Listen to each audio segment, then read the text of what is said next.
Joining us now, former Deputy National Security Advisor for Iraq and Afghanistan under President Bush 43. Also former U.S. Ambassador to NATO. He is Douglas Lute. We also have former Deputy National Security Advisor KT McFarland with us as well. First, your reaction, Doug, to what we were just reporting. Well, I think Americans are rightly fixated on the events of the last days or even several weeks. But actually, this goes back years before the events of the last couple of weeks.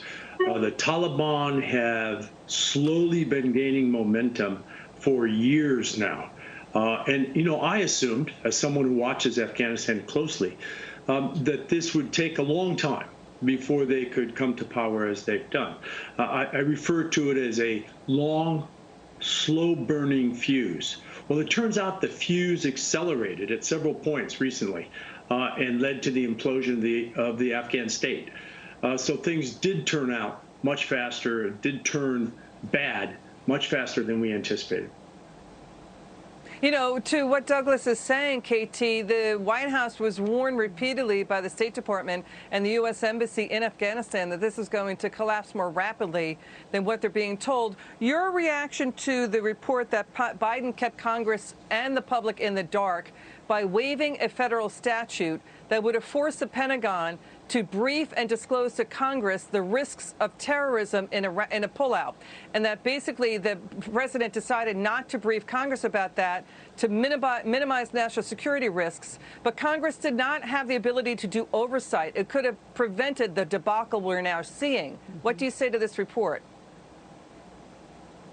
I think the whole thing, that report, the way the president handled the evacuation, even the speech today, it wasn't about the American people. It wasn't about the sacrifice that our men and women in uniform made. It wasn't about anything higher, of higher purpose or nobility. It was all about the spin. It was all about, I want to make sure that I don't get stuck with a Black Hawk Down incident, or I don't want to have, hostages like they did in Tehran, or I don't want to have an evacuation like they did in Saigon. It was all about Joe Biden, and it was all about being able to spin and dodge and weave and blame somebody else. And what I really wanted to hear today from him, Liz, I wanted him to speak to a higher purpose and say to those men and women who fought and bled, and to those Gold Star families whose loved ones died, I wanted him to say, your sacrifice was not in vain.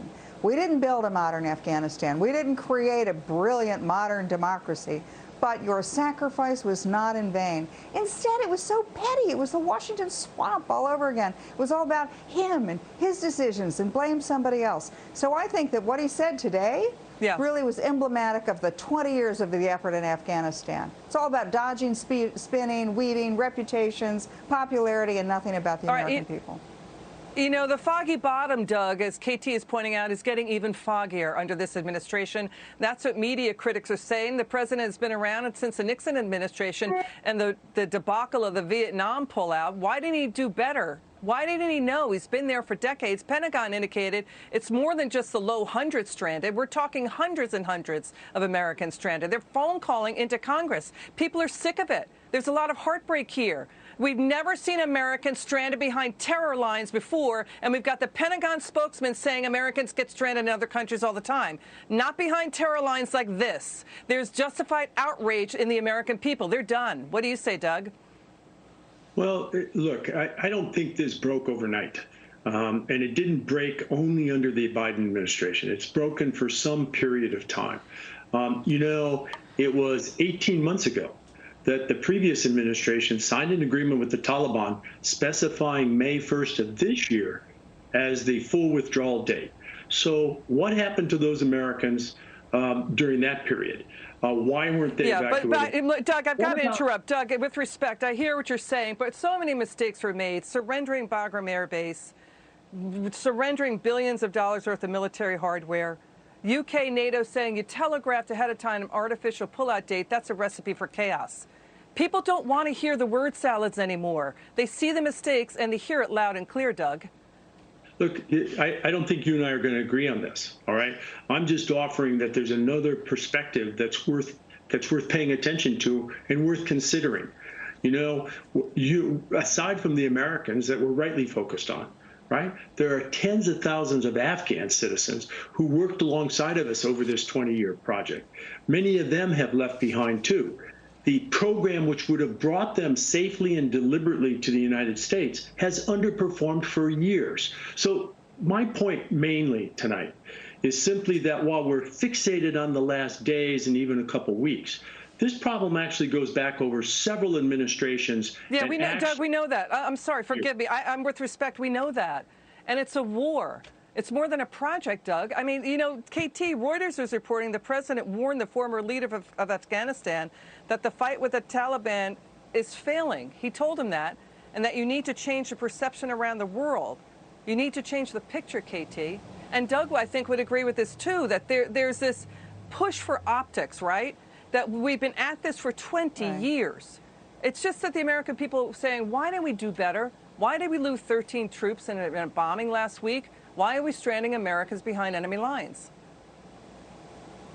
You know, again, I think that it's all about perception and optics, and that's what Washington has become. For 20 years, American generals have gone up to Congress, trotted out their charts and their graphs and said, you know, a few billion more, 6 months, a year or more, a couple thousand more American forces, we're going to have a modern Afghanistan military, and they're going to be able to fight the Taliban. And our political leaders said, we're going to build a modern democracy in Afghanistan, and it's going to be a beacon to the world. And our intelligence failures, they didn't even see al-Qaeda in the first place, and they didn't even see this coming a month ago.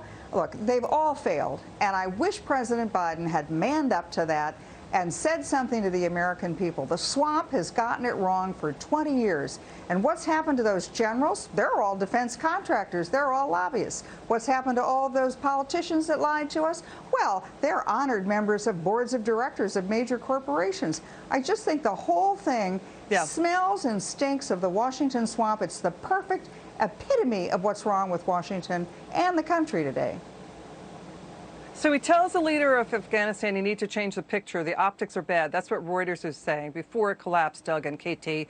Reports that then President Biden, went out there and said it's not going to be Saigon. There's not going to be any chaos. There's no al-Qaeda. That, we're going to stay to pull out all Americans. Now, Politico is reporting that Biden and his team is circulating talking points among Democrats and the media and their allies to topspin this about Americans now trapped behind enemy lines, saying this is in their best interest, that Dennis A. Sullivan is saying Biden is showing leadership. Let's watch this soundbite montage to show you what is going on and what's coming out of the White House. Watch this. First of all, I think it's irresponsible to say Americans are stranded. They are not. There are no Americans stranded is the White House's official position on what's happening in Afghanistan right now. I'm just calling you out for saying that we are stranding Americans in Afghanistan. We believe there are still a small number of Americans, under 200 and likely closer to 100, who remain in Afghanistan and want to leave. Americans should understand that we're going to try to get it done before August 31st. But if we don't, the troops will stay. If we don't, we'll determine at the time who's left. And if there are American forces, if there's American citizens left, we're going to stay till we get them all out. Well, Doug, we're not staying right now to get them all out. We're relying on the Taliban to help them get out. We don't have a diplomatic presence there, Doug. I mean, we've never been here before with Americans stranded behind terror lines. Go ahead, Doug. Well, look, I don't know if this is a first time ever in history, but let's set that aside for a second. Look, the reality is that for the last 2 weeks plus, we evacuated over 120,000 people, to include thousands of Americans. There are some Americans, admittedly, who were unable to make their way to Kabul International Airport during that 2-week period. Here's the challenge. The challenge is between trying to keep that airport, that island, open in the face of the very insecure security situation, witnessed the ISIS attack the other day, and keep 6,000 or 7,000 Americans guarding an unsecure perimeter.